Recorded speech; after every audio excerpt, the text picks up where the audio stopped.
Grace अपना 30वां जन्मदिन एक होटल के कमरे में अपनी करीबी दोस्तों तान्या और मैटी के साथ मना रही होती है। रात की शुरुआत काफी शोर शराबे, बिखरे हुए माहौल और मस्ती के साथ होती है। तीनों गांजा पीते हैं, मजाक करते हैं, गानों के ऊपर बुरी तरह रैप करते हैं और ग्रेस को 30 साल की होने पर छेड़ते रहते हैं। ग्रेस उनके साथ हंस तो रही होती है, लेकिन अंदर ही अंदर वह अपनी जिंदगी की दिशा को लेकर साफ तौर पर असुरक्षित महसूस कर रही होती है। एक पल के लिए वह टूट जाती है और शिकायत करती है कि वह 30 साल की हो चुकी है, फिर भी अभी तक लिफ्ट चला रही है। उसके दोस्त अपने ही अजीब बिखरे हुए तरीके से उसे संभालते हैं और उसे खूबसूरत, समझदार और कामयाब बताते हैं। कुछ देर बाद वे पिज्जा मंगाते हैं और साथ में सेल्फियां लेने लगते हैं। जब मैटी उन तस्वीरों को इंटरनेट पर डालने की कोशिश करता है तो ग्रेस घबरा जाती है और उसे कुछ भी अपलोड न करने के लिए कहती है। पहले उसके दोस्तों को लगता है कि वह बस शक कर रही है या नशे में है, लेकिन फिर ग्रेस उन्हें सच बताती है। ग्रेस ने अपनी बड़ी बहन कैरन को जन्मदिन वाले सप्ताहांत के लिए बुलाया ही नहीं था, क्योंकि वह एक सप्ताहांत कैरन से दूर रहना चाहती। उसके दोस्त तुरंत बात समझ जाते हैं। वे मानते हैं कि कैरन के न होने से उन्हें राहत है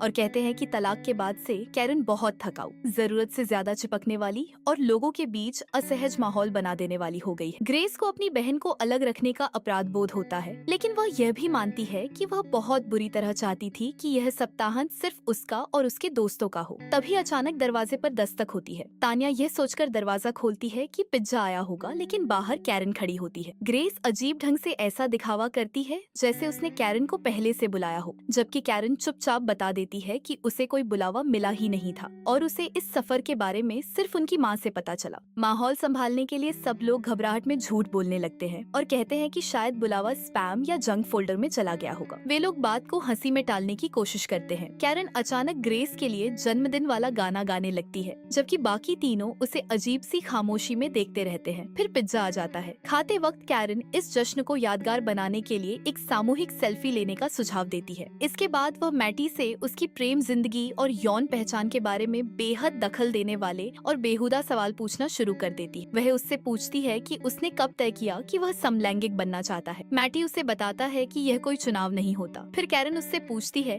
कि क्या औरतों के स्तन उसे आकर्षित करते हैं और क्या अगर वह पूरी कोशिश करे तो क्या वह औरतों के साथ यौन संबंधों का आनंद ले सकता है। मैटी लगातार असहज होने लगता है, जबकि तान्या और ग्रेस कैरन को रोकने की कोशिश करते हैं। कैरन हर सीमा को नजरअंदाज करती रहती है। आखिरकार नशे में वह मैटी को पकड़ लेती है और मजाक के नाम पर तान्या के सीने को भी बातचीत में घसीट लाती है। वह जोर जोर से गाती है, सबका मजाक उड़ाती है और पूरे समूह को अपने अजीब से मजे में जबरदस्ती शामिल करने की कोशिश करती। कमरे का माहौल पूरी तरह बिगड़ जाता है। तान्या उसे धक्का देती है और गुस्से में कमरे से बाहर चली जाती है। ग्रेस को परेशान देखकर कैरन तान्या के पीछे चली जाती है। ग्रेस मैटी से माफी मांगती है और समझाती है कि कैरन तब पैदा हुई थी जब उनके माता पिता बहुत कम उम्र के थे और कुछ साल बाद उन्होंने ग्रेस को गोद लिया था।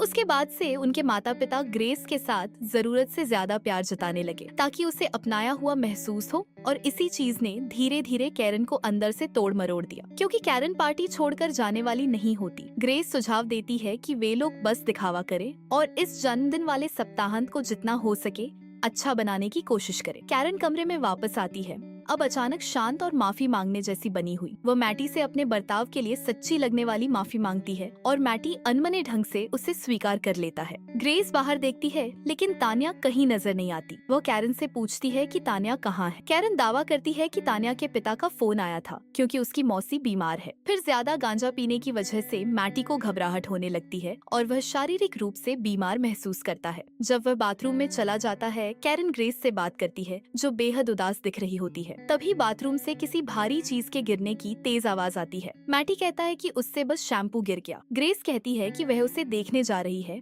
लेकिन कैरन उसे रोक देती है और कहती है कि वह बहुत ज्यादा चिंता करती है। कैरन ग्रेस से कहती है कि वह कोई सबसे घटिया सी 80 के दशक की फिल्म और कुछ खाने पीने का सामान ढूंढे, जबकि वह खुद मैटी को देख लेगी क्योंकि उसका दावा है कि वह आपातकालीन चिकित्सा सहायक है। बाथरूम के अंदर कैरन मैटी को ललचाई नजरों से देखती है और फिर बत्ती बंद कर देती। बाहर ग्रेस तान्या को संदेश भेजकर पूछती है कि वह कहाँ है। कुछ देर बाद कैरन बाथरूम से बाहर आती है और ग्रेस को बताती है कि मैटी बेहोश हो गया है। वह एक रजाई और तकिया लेकर वापस बाथरूम में जाती है। ग्रेस दोनों को देखने का फैसला करती है। वह बाथरूम का दरवाजा खोलती है और देखती है कि मैटी फर्श पर बेहोश पड़ा है, जबकि कैरन उसके बाल सहला रही होती है। ग्रेस दरवाजा बंद कर देती है और तान्या को फोन करने की कोशिश करती। फोन वॉइसमेल पर चला जाता है, इसीलिए वह तान्या के लिए वापस फोन करने का संदेश छोड़ देती है। कैरन बाहर आती है और ग्रेस से कहती है कि अब सिर्फ वे दोनों हैं, बिल्कुल पहले की तरह। ग्रेस कहती है कि उसे तान्या की चिंता हो रही है। कैरन दोहराती है कि तान्या पारिवारिक आपात स्थिति की वजह से गई है, लेकिन ग्रेस ध्यान दिलाती है कि तान्या की गाड़ी अभी भी बाहर खड़ी है। कैरन कहती है कि ग्रेस को अपने जन्मदिन पर तनाव लेने के बजाय जश्न मनाना चाहिए। ग्रेस भड़क जाती है और कहती है कि उसकी एक दोस्त लापता है और दूसरा दोस्त इतना घबरा गया कि गांजा पीते पीते लगभग कोमा जैसी हालत में पहुंच गया। कैरन उससे पूछती है कि क्या उसने सच में कैरन को पार्टी में बुलाया था। ग्रेस फिर भड़कती है और कहती है कि कैरन सच सुनना ही नहीं चाहती। ग्रेस कहती है कि कैरन जो सुनना चाहती है वह यह है कि ग्रेस ने सिर्फ कैरन को बुलाया था, क्योंकि कैरन ही उसकी इकलौती दोस्त है, बिल्कुल बचपन की तरह।